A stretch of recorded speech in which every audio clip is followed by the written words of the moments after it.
Pinipigilan ni Farhat ang kanyang asawang si Asli sa restaurant para sa hapunan ng pamilya. Habang kumakain, napansin niya ang dalawang lalaki sa katabing mesa na nakatingin kay Asli ng may malisyosong hangarin. Pagkatayo ni Asli para pumunta sa banyo, sinundan siya ng dalawang lalaki na may masamang intensyon.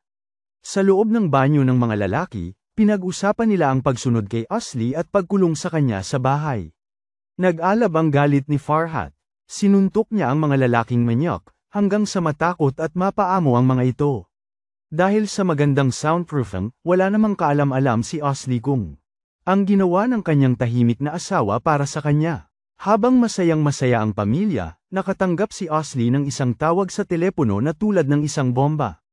Kalahating oras na ang nakalipas, isang grupo ng mga umaatake ang nagpunta sa bahay ng kapatid ng kanyang asawa at sinalakay sila.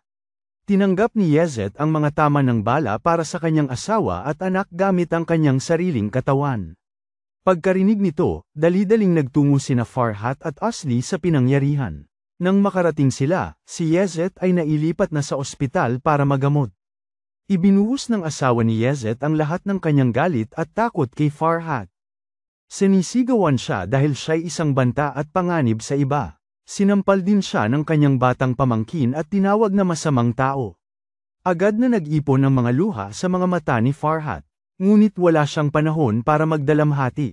Isang kahina-hinalang sasakyan ang pumara sa kabilang kalsada kaya't agad siyang humabol sa taong nagbabalak sa kanya. Dahil sa pag-aalala sa kaligtasan niya, sumama ang kapatid ni Asli. Isang matinding pagbarilan ang naganap sa kagubatan, at muling napunit ang lumang sugat ni Farhat. Nasugatan naman si Sem ng bala mula sa ang mga mamamatay tao para sa kanya. Wala nang nagawa si Farhat kundi isuko ang paghihiganti at tumakas kasama ang bayaw. Dahil ayaw ni Sem pumunta sa ospital, ang kapatid niya na lang ang makakapaggamot sa kanya. Inilagay ni Farhat si Sem sa isang liblib na kubo sa bundok at saka nagmaneho para sunduin si Asli. Para maalis ang bala sa binti ng kapatid, palihim na pumasok si Asli sa silid ng mga gamit sa ospital at nagnakaw ng ilang kagamitang pang-operasyon. Ikinubli niya ito sa tiyan niya, nagkunwaring buntis para maloko ang mga kasamahan niya at ang mga gwardya. Pagkasaway ni Asli sa kapatid niyang si Farhat, dali-daling tumakbo ito dahil sa takot. Parehong sang-ayon ng dalawang lalaki na mas nakakasakit pa ang paulit-ulit na pagsaway ni Asli kaysa sa tama ng bala. Naramdaman ni Sem ang tensyon sa pagitan nila at tinanong kung may gusto siya kay Farhat. Inakala kasi niya, noong minsang nasugatan si Farhat, nag-aalala si Asli kaya hindi ito nakatulog buong gabi para alagaan at tulungan siya. Nahihiya si Asli at sinabing tungkulin lang niya yon bilang doktor. Pero hindi naniniwala ang kapatid niya. Pinaalalahanan niya ito na huwag masyadong ma-involve sa kanya. Masyadong maraming krimen ang nagawa ni Farhat kaya't nararapat lang siyang makulong. Kinabukasan, tinanong ni Farhat ang kanyang tiyo kung sino ang umatake sa kanyang kapatid. Sinabi ni Namak na gawa yun ng mga kalaban dahil iniimbestigahan siya ni Yezet at natatakot siyang makulong. Isang nag-aapoy na paghihiganti ang sumiklab sa puso ni Farhat. Si Asli naman ay nagpupumilit na pigilan siya sa kanyang balak na pagpatay at pilit siyang inaamo gamit ang pagmamahal sa pamilya. Anak ng kapatid mo ay mataas ang lagnat. Kung sakaling mamatay siya, hindi mo na mapapatawad ang kapatid mo kahit manakit ka pa ng 100 tao. Napakarami ng guilt ni Farhat. Bumalik siya para alagaan ang kanyang may sakit na pamangkin. Hiningi ng pamangkin na ikwento ang kwento ng Beauty and the Beast, na wala naman siyang alam. Mabuti na lang at may asawa siyang magtuturo sa kanya. Binulong ni Asli ang kwento sa tenga niya, at isinalaysay niya ito sa pamangkin niya. Ngunit habang nagsisimulang uminit ang puso ni Farhat, malupit na pagsaway. Gawin itong malamig at matigas. Si Yezet, na nakalabas na sa ospital, ay sinuntok siya ng ilang beses, binabalaan siyang lumayo sa pamilya niya at huwag nang makialam sa buhay niya. Gusto niyang putulin ang lahat ng koneksyon sa pamilyang ito na puno ng gulo, at padabog na umalis kasama ang asawa at anak. Maya-maya, tumawag kay Farhat at nalaman niya kung saan nagtatago ang kalaban. Si Asli ay nakatayo sa harap ng sasakyan niya, nag-aalala sa kanyang gagawing misyon mag-isa. Pinilit ni Farhat na ihatid siya sa pupuntahan at binilinan siyang manatili sa loob ng sasakyan. Pinilit niya, Itinututok ang baril sa isa sa mga tauhan ng kalaban, pinipilit itong sabihin kung nasaan ang kalaban. Ngunit laking gulat niya nang malaman na ang kanyang asawa ay naging bihag ng ibang mga gangster. Dahil wala siyang ibang pagpipilian, sumuko si Farhat. Pareho silang tinali ng asawa, magkatalikod, sa mga silya. Ngunit ayaw patayin ng kalaban ng isang mahuhusay na mandirigma. Tinawagan niya si Farhat at niyaya itong makipag-usap. Kung makikipagtulungan si Farhat, palalayain niya si Asli. Para sa kaligtasan, sinama ni Farhat ang asawa ng kanyang pinsan papunta sa pinagtataguan ng kalaban. Sinasabi ng kalaban kay Farhat na kasinungalingan ang lahat ng kanyang ginagawa at mga sinungaling ang mga taong nakapaligid sa kanya.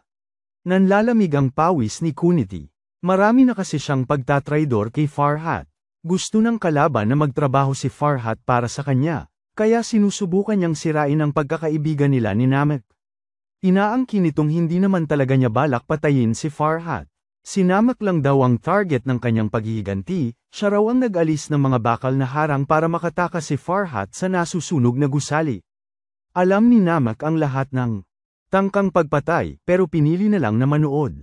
Matagumpay na nakatanim ang kaaway ng mga binhi ng pagdududa at sama ng loob kay Farhat laban sa kanyang tiyuhin. Ngunit minamaliit nito ang kahalagahan ng pamilya kay Farhat.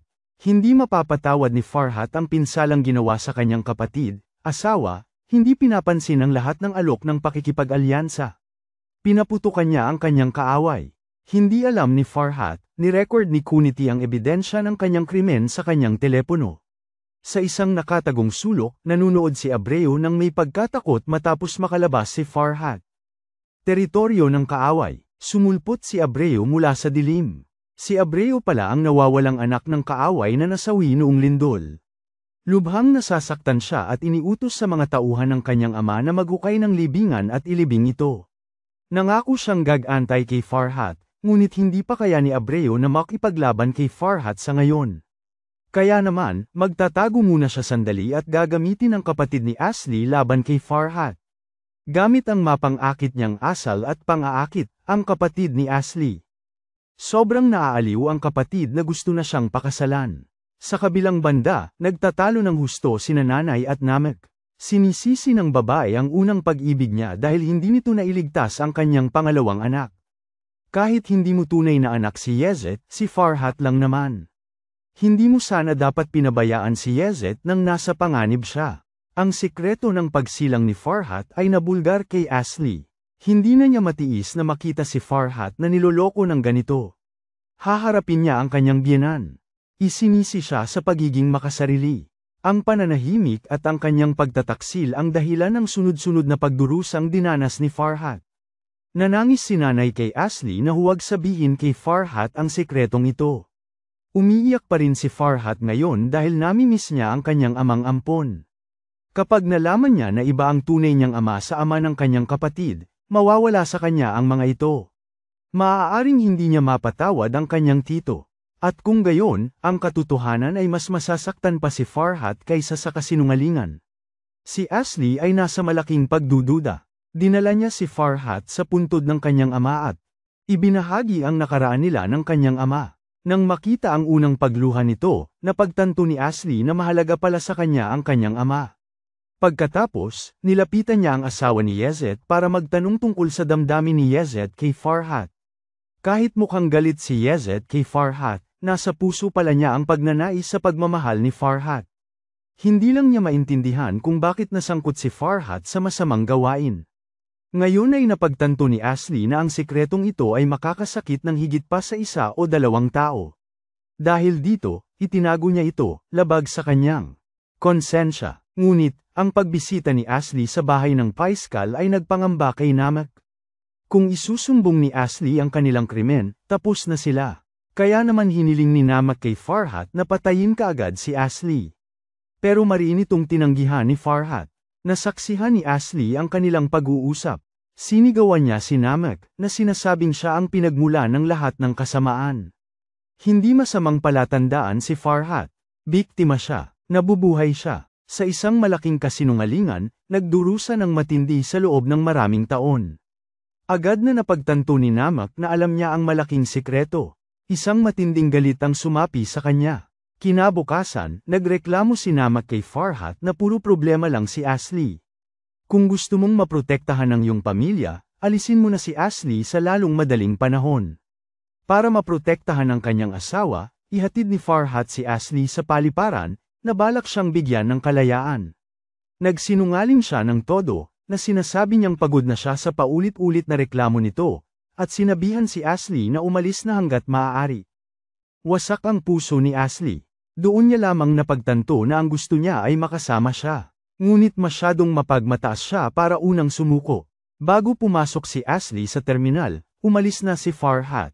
Natatakot siyang baka hindi na niya mapigilan ang yakapin nito at hindi napakawalan pa kung magtatagal pa siya ng 1 segundo. Hindi niya alam na hindi umalis si Ashley sa lungsod sakay ng eroplano. Sa halip, pumunta siya kay Abreu, kaibigan niya. Umiyak siya kay Abreu, at inamin niyang nagkagusto siya sa isang lalaking gustong siyang patayin, pero ayaw na niya rito. Pinagtitibay ni Abreu na kalimutan na niya ito sa lalong madaling panahon at magpahinga muna roon. Pagkatapos, sinabi ni Abreu sa kapatid niya ang kalungkutan nito. Dali-daling pumunta si Sam kay Farhat para alamin ang totoo. Una niyang inakala na pinilit ang kasal, kaya ginawa niya ang lahat para makuha si Ashley kay Farhat. Ngunit nang makita niya ang pagmamahal ni Ashley kay Farhat, tinanggap na niya si Farhat bilang bayaw. Gayunpaman, hindi pa rin siya sisuko sa pagpaparating kay Farhat. Sa kulungan, labis na natuwa si Farhat nang marinig ito. Alam na niya sa wakas na mahal siya ni Ashley. Ano ba ang masama sa pagkabilanggo? Dahil sa pag-ibig ni Ashley, hindi siya matitinag, hindi mapigilan ang paghahangad sa kanyang asawa. Pumunta siya sa bahay ng kaibigan nito para hanapin si Ashley. Tuwang-tuwa si Ashley, ngunit binuksan ang pinto na parang walang pakialam. Imbes na umamin ng pag-ibig, sinabihan niya si Ashley na umalis na sa bahay, dahil pakiramdam niya ay hindi mapagkakatiwalaan ang kaibigan nito. Naiinis si Ashley at pinagmamadali siyang umalis agad. Sa totoo lang, sa kalooban niya ay nagmamakaawa siya kay Farhat na manatili sa tabi niya.